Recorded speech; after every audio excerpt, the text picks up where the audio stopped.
بسم اللہ الرحمن الرحیم نحمدہ ونصلی علی رسولہ الکریم۔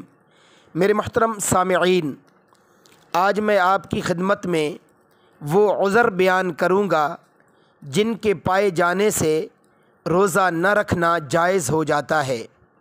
تو میرے محترم سامعین، یہ عذر توجہ سے سماعت فرمائیے۔ نمبر 1، سفر، یعنی مسافر کو حالت سفر میں روزہ نہ رکھنا جائز ہے،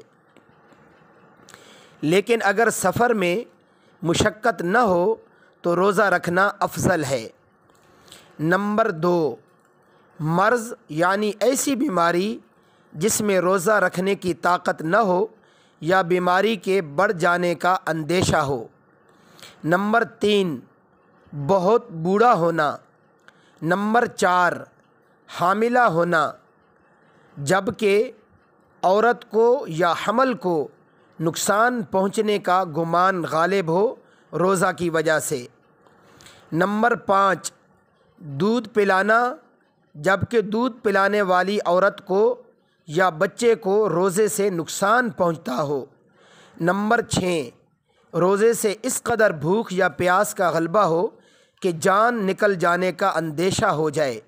نمبر 7، حیض و نفاس کی حالتوں میں روزہ رکھنا جائز نہیں ہے۔